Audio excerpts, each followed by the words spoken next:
Yes, what's happening, my friends? It's your boy Filthy Philp, and this is how I made my tune with Inja. Vibes cost nothing.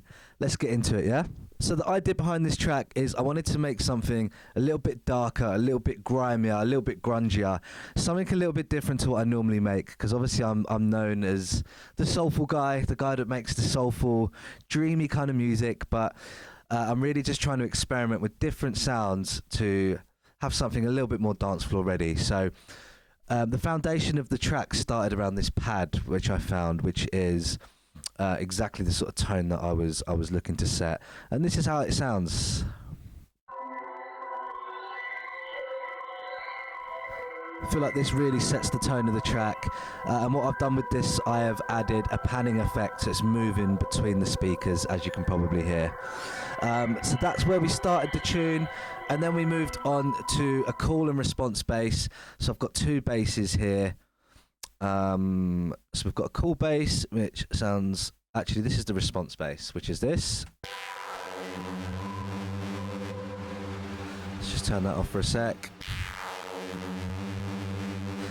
So how I made that, it's just a simple respace that I made in Serum 2, and I've slapped a shaper box on it as well. Highly recommend shaper box. It's an amazing plugin with so many different capabilities, and basically what I've done with that is I've added loads of drive and loads of reverb on it just to really make it stand out in the mix.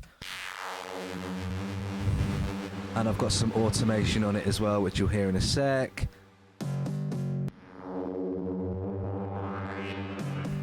And here comes the call bass, which by itself, because this is the intro, I haven't actually got any sub layered under it just yet.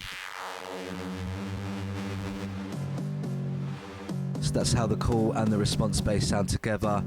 And obviously because now we've got the drop, I wanted to add a sub in there just to give it some extra impact when it drops. And all that is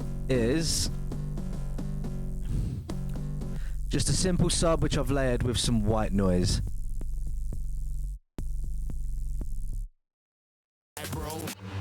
Cool, so now we've got that, I moved on to the drums. So what I've got for the drums is I've got two drum breaks. This one here.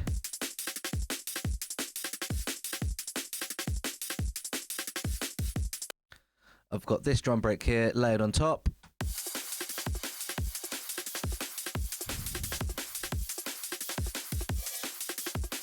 Also got a top loop in there as well.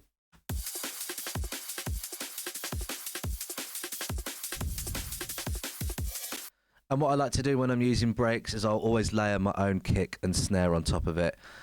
Just adds a little bit more punch, and it just makes it a little bit easier to control your side chaining and stuff like that. And then I've also got this drum fill in the intro, and then I've got a second drum fill as we're moving between phrases. So this is how all the drums sound like together.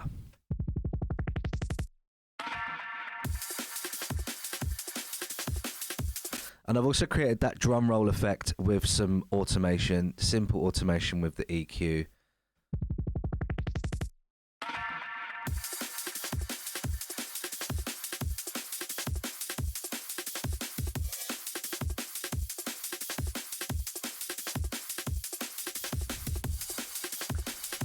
Some drums are sounding really nice together. Got a nice little drum fill here as well. And then for the next phrase, just for some variation, keep things interesting, should I say. I've just added some percussion in here as well, which by itself sounds like this. Then when you add everything else back in all together, sounding really nice.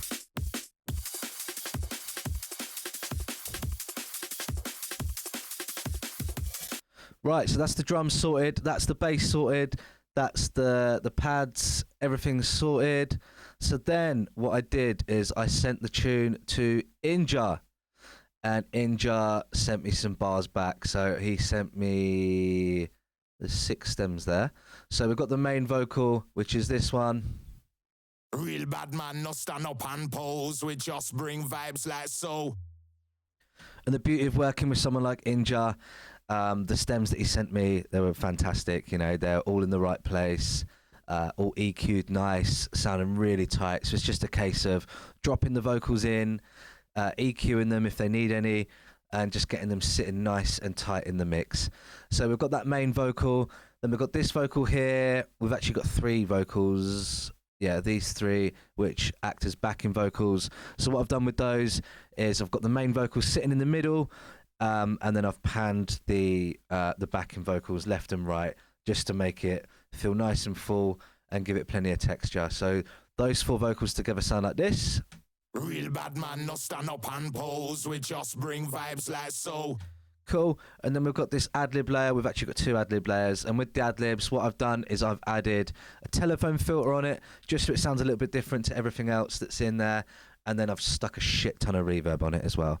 So that's what everything... So that is what this sounds like by itself.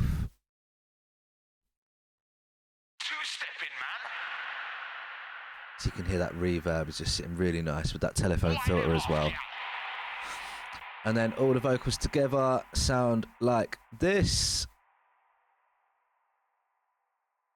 Real bad man, no stand up and pose. We just bring vibes like so. Two-stepping, man. We no care for your name brand clothes. Vibes cost nothing, my bro. Wind it off, yeah. Real bad man, no stand up and pose. We just bring vibes like so.